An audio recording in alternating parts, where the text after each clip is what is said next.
Olá, pessoal. Vamos ver como é que foi o trimestre das nossas fazendas solares do Fundo de Participações da Prisma e Proton. Então, um relatório do terceiro trimestre aqui para a gente explorar. Bem-vindo ao canal Estudos em FIS e vamos começar o jogo aqui. Relembrando que aqui nenhuma fala que eu faço aqui é uma recomendação de compra e venda. Isso aqui se trata de um estudo e esse é um vídeo de educação financeira, beleza? Então, vamos direto ao ponto aqui. Relembrando aqui tem um comparativo, né? Então, começando pela parte da energia renovável, né? A solar, ela é mais disponível, o combustível dela é radiação do sol, né? Risco de construção é mais baixo, impacto ambiental baixo e também o risco operacional dela é mais baixo em relação às demais renováveis, né? Então, tem um grande potencial aqui. Relembrando que esse fundo aqui, como a maioria deles, né, os que investem nessa parte de geração fotovoltaica, você tem a remuneração das PPAs, a energia já é vendida, né, ao preço compatível, né, e aí você tem os contratos que garantem, na verdade, a previsibilidade da sua remuneração para você pagar a dívida do investimento, né. Então, e se você gerar um excedente, o contrato fala claramente quanto que você pode ganhar a mais do PPA, né, caso sua geração seja maior que o excedente. A gestora, não vamos falar muito sobre ela aqui, na estrutura societária, Prisma e Proton, que tem os 4 ativos, ok? Esses 4 ativos, eles têm uma capacidade de 113 megawatts somados, né? Aqui um pouquinho mais sobre os ativos, eles estão totalmente operacionais e autorizados. Esse fundo aqui é para investidor qualificado e ele distribui dividendo 2 vezes ao ano, respeitada sempre a disponibilidade de caixa, né? Isso é fato comum para todos os fundos, né? O fundo não pode distribuir o que ele não tem, né, pessoal? Então, indo direto aqui à parte de precificação, esse fundo a gente encontra ele pelo ticker PPEI11, ok? Administrador BTG, gestor Prisma Capital. Os 4 ativos de geração solar vão falar sobre taxa interna de retorno dele, a TIR, né, IPCA mais 10. Um valor muito bom. Esse fundo aqui hoje está sendo negociado um PVP de 0,79, estava, né, na época desse relatório, hoje ele está mais barato ainda. Dividend yield projetado dele para 2023, 8,55. Veja o desconto dele aqui, que interessante, né? Cota patrimonial dele 112, negociando a 89,50. Tá, mas Jefferson, isso aqui tá pagando menos do que o meu tesouro direto, né? Porque daí eu invisto lá no Tesouro IPCA, na NTNB, né? Tesouro IPCA tá pagando aí mais 5,6, aí eu consigo 11,6. Beleza, mas você vai conseguir isso aqui? Não, você tem que pagar um imposto, né, para o governo. O que o fundo de participações ou os FIINFRAs, você não tem esse lado, né? Então, beleza, digamos que você carrega isso aí durante até o final do vencimento, né? Se você carregar até o final, você vai pagar ainda os 15% de imposto, você vai tirar 9% limpo para você. Então, basicamente é isso, né? 9% já está bem perto desse 8,55 que a gente falou para 2023. Só que a gente está falando de 2023, vocês vão ver o guidance mais para frente, né? Porque se você vender antes, na verdade, né? Se você vender antes, a sua remuneração é ainda menor. Desculpa, eu fiz uma troca aqui, né? Se você vender ele, carregar até o final, você vai ganhar 9,8, né? O seu título Tesouros. Ele, se você vender no prazo aí de um ano, digamos, você vai tirar 9%. Sendo que o fundo está te entregando 8,55. Hoje está entregando ainda mais, porque vocês vão ver que ele está mais descontado ainda, ok? Então, motivos para investir nesse fundo, né? A gente tem aqui um prospecto geral aqui. Esse fundo, ele foi o destaque, né, em fator de capacidade no ranking nacional aqui, né? Apresenta superávit de geração em relação ao contrato, né? Isso aqui é excepcional também. Ele está tendo um aumento de fluxo de caixa em relação aos anos anteriores, disponibilidade média excepcional, acima de 99%, né? Então aqui a gente tem alguns destaques do porquê investir nesse fundo, né? Alguns motivos. Como eu falei, a cota mercado hoje está mais favorável ainda, aquela conta que a gente fez do dividend yield, né? Já está rendendo, sim, mais que NTNB esse ano, porque ele está negociando a PVP de 0,76, que daria um dividend yield 9,2. Então, alguns motivos, né, para a gente estar se tornando sócio desse fundo, não é nenhuma recomendação. Bom, e aí, como é que foi a operacionalidade desses 4 ativos dele? Vejam, aqui um resumo bem rápido, né? Disponibilidade, 99,5%. O FV Malta, 99,3%. Ativos totalmente previsíveis, né? Aqui, 99,4%, o FV Esmeralda. E aqui o FV Sobrado, que ela teve uma intercorrência aqui, é que ele relata que baixou a disponibilidade dele no período para 98,8, né, uma atenção extraordinária dos transformadores que teve aqui no período, ok? Nada que desabone, vocês percebam aqui que, na verdade, os vencimentos do contrato, como eu falei para vocês, extremamente longos, né, até 2038, então essa energia já está toda vendida, né? Como é que foi o resultado do terceiro TRI? O fundo cresceu, né, em relação ao ano passado, 6% em geração, cresceu 10% em receita, cresceu 11,6% em EBITDA, e ele pagou parte da dívida dele. A dívida já reduziu 5,4%, né? Ano passado estava com 340 milhões, agora já está com 320 milhões de dívida, né? Já reduziu a dívida também, muito interessante. Mais para frente vamos falar sobre o percentual de endividamento. Então, o que é interessante para a gente ver? Que parte desse crescimento da receita, né, que ele cresceu 10% a mais, a receita líquida é 2,58 milhões, né? 0,93 milhões. Isso aqui foi reajuste IPCA, né? Reajuste do preço das PPAs, né? Que isso aqui é o que está regulamentado já, está em contrato. Mas 1,65 foi crescimento do volume gerado. Então, perceba que realmente os mesmos ativos estão gerando mais energia do que no ano passado.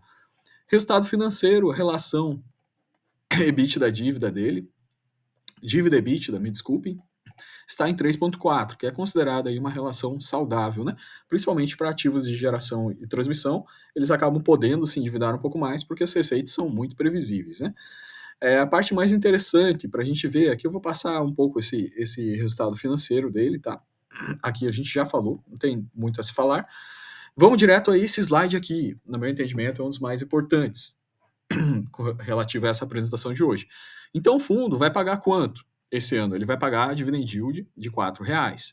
Quanto que esse R$4? R$4 agora, né? Ele já pagou 4 no começo do ano, vai pagar mais 4 em dezembro, nosso presente de Natal aí. Então, ele vai pagar R$8 esse ano, né? Que isso aí representa 8,55 ou 9,3% de dividend yield relativos à cota atual, ou seja, já está pagando mais que as NTNBs, ok? E como é que é em 2024? À medida que o fundo se desalavanca, que ele vai pagando essa dívida, né, ele consegue ir aumentando o dividend yield para os cotistas. Então perceba que vem uma crescente até 2027 aqui, onde o fundo ele realmente ele consegue pagar mais, ele vai pagar até 13%, 12% aqui de dividend yield até 2027, 2029. E aqui, ao chegar a esse ponto, ele já vai ter pago maior parte da dívida dele e ele vai poder começar a distribuir um range, uma faixa de 20% aos cotistas, né? Lembrando que as autorizações aí estão próximas aí de 2040, então, para quem compra esse preço atual aqui, lógico, hoje está pagando 9%, mas perceba a progressão que o cotista vai ter de crescimento do dividend yield à medida que o fundo vai desalavancando os ativos. Então, o fundo deixa bem claro isso, né? Conforme ele vai desalavancando, ele vai distribuindo mais rendimento para os cotistas. Então aqui que está o potencial, né, pessoal, desses fundos aqui, desses FIPS fechados aqui. Vamos lá, novamente. Remuneração over NTNB. Como eu falei para vocês aqui, ele está ganhando da NTNB, não vou entrar em muito detalhe com relação a isso aqui. A gente já viu o mapa de distribuição de dividendos e já viu o valor atual da cota aqui dele. Então, remuneração era isso, não tem muito a falar sobre remuneração. As operações, aqui, a gente já viu com bastante detalhe onde é que estão as operações, mas vamos repassar novamente, né?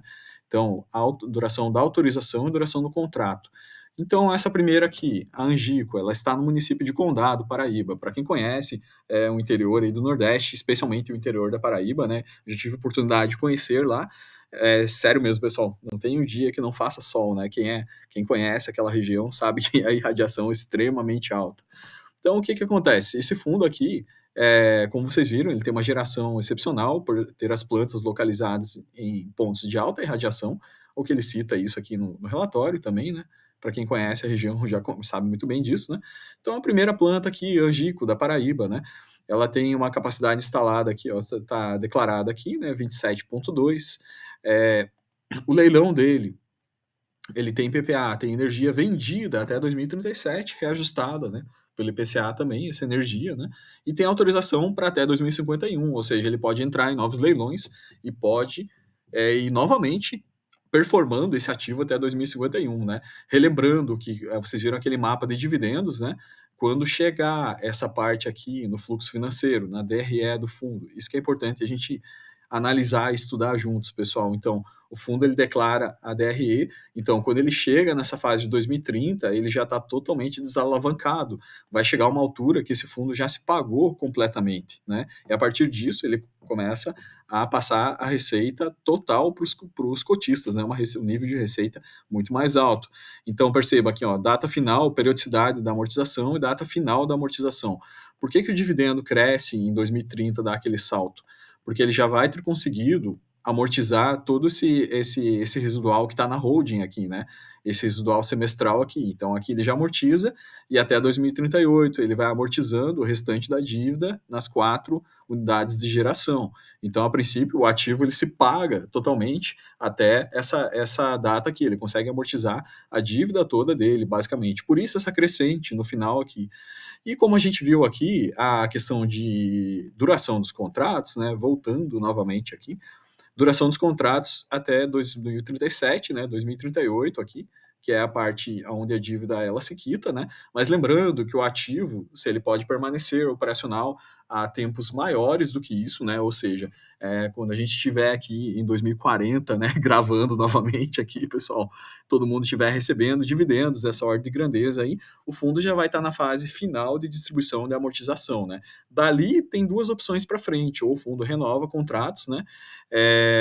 Porque ele tem autorização até 2051, como vocês viram aqui, então ele pode vender energia no mercado livre, ele pode renovar o contrato através de um leilão, né? Logicamente, o fundo vai tratar isso anos antes de que chegue 2038, né? O fundo já vai prospectando e vai renegociando essa energia, né? Para que ele consiga operar essa planta até 2051, né? Só que essa planta já vai ser um ativo performado, ou seja, tendência de entregas de dividendos maiores à medida que se passa esse período aqui de 2030, onde o fundo consegue se desalavancar. Então, por isso que eu falo, pessoal, que esses ativos aqui, eles são ativos de condomínio fechado, na verdade, como todo fundo imobiliário, por exemplo, isso foi uma dúvida que surgiu, né?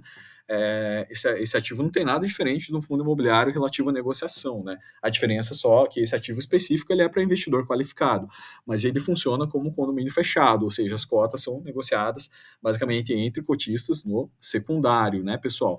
Então, para quem tem esse fundo, por exemplo, vai fazer um carrego, vocês percebem que a tendência é o dividendo ser crescente, né? Esse fundo é um empreendimento, ele gera valor, ele distribui o valor gerado. O ativo, ele tem licença até 2051, energia negociada até 2038, mas que pode ser renegociada em mercado livre ou em leilões a partir disso aí. Então a tendência é que quem entra no início desses investimentos, né, a gente, logicamente, vai ficar comparando se o dividend yield desse ano está pagando a NTNB, mas não é esse o ponto central, na verdade, dos FIPs, né? Então, quando a gente prospecta FIPs aqui, eu tenho tentado trazer isso com mais detalhe possível para vocês, por exemplo, o caso do BRZP, o caso do XPIE, o caso desse fundo aqui, do PPIE, e o caso do PFIM, por exemplo, são os 4 principais, tem mais alguns também, esses fundos aí, né, e o BDIV, né, logicamente, né, que já é um ativo performado. Então, quando a gente investe nesses fundos, a gente investe num empreendimento, né, que está pagando a dívida dele, vai distribuindo o rendimento para os cotistas à medida que essa dívida se torna quase totalmente amortizada ou totalmente amortizada, o fundo passa a distribuir maiores dividendos. Por isso, essa curva de fluxo de caixa, né, que tem aqui, que eu tentei detalhar um pouquinho para vocês aqui, de forma bastante sucinta, né, isso não é com detalhe, né, o prospecto, o regulamento, eles explicam, na verdade, muito melhor isso aí, relativo ao fluxo de caixa, né, mas eu queria deixar essa leitura para vocês do relatório trimestral desse fundo, eu gostei bastante do detalhamento das operações, o fundo é bem claro, bem transparente nisso,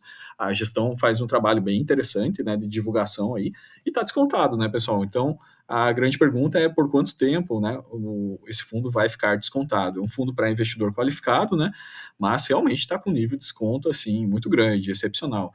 Então fica aí a oportunidade de estudo, né, para que cada um avalie se isso aqui cabe na sua carteira, num percentual às vezes menor ou às vezes um pouco maior, depende da carteira de cada um, né, mas é uma diversificação interessante, com uma previsibilidade grande, uma rentabilidade bastante segura, né, e aí você tem um negócio perene, que é um empreendimento que vai dar frutos a longo prazo. Bastante conveniente para uma carteira previdenciária, creio eu, né?